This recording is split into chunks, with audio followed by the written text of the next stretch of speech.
তেহরানের মেহরাবাদ বিমানবন্দরে বড় ধরনের বিস্ফোরণ যুক্তরাষ্ট্রের পক্ষ থেকে ইতিহাসের সবচেয়ে বড় বোমা হামলার হুঁশিয়ারি। আর একের পর এক পাল্টা আক্রমণে পুরো অঞ্চল এখন চরম উত্তেজনার মধ্যে।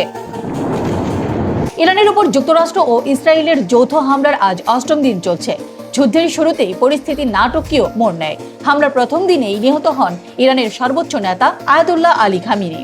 এই ঘটনার পর থেকেই পুরো ইরান জুড়ে প্রতিশোধের ঘোষণা আসে এবং পাল্টা হামলা শুরু করে দেয় তেহরান।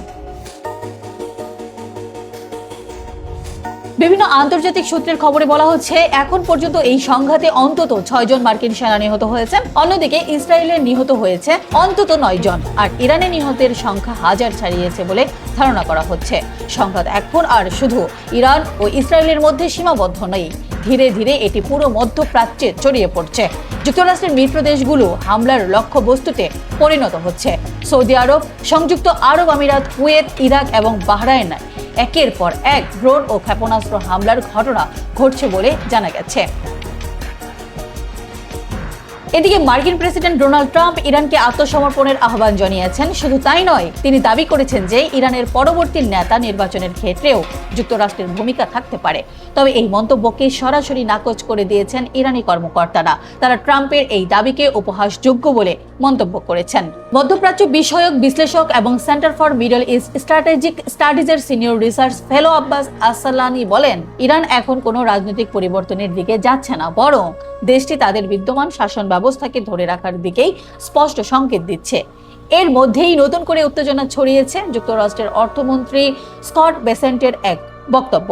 তিনি জানিয়েছেন, খুব শিগগিরই ইরানের উপর এযাবৎকালের সবচেয়ে বড় বোমা হামলা চালানো হতে পারে। তার দাবি, এই হামলার প্রধান লক্ষ্য হবে ইরানের ক্ষেপণাস্ত্র উৎক্ষেপণ কেন্দ্র এবং ক্ষেপণাস্ত্র তৈরির কারখানাগুলোর ধ্বংস করা। এর মাধ্যমে ইরানের সামরিক ক্ষমতাকে বড় ধরনের আঘাত দেওয়া হবে বলে তিনি জানিয়েছেন।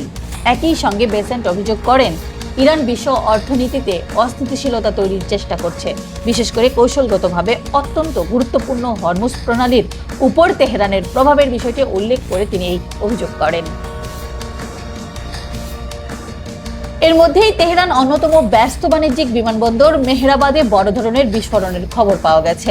সামাজিক যোগাযোগ মাধ্যমে ছড়িয়ে পড়া ভিডিওতে দেখা গেছে যে বিমানবন্দরের একটি অংশে আগুন জ্বলছে এবং আকাশে ঘন ধোঁয়ার কুণ্ডলী উঠছে। প্রত্যক্ষদর্শীদের দাবি, সেখানে একটি বিমানেও আগুন ধরে যায়।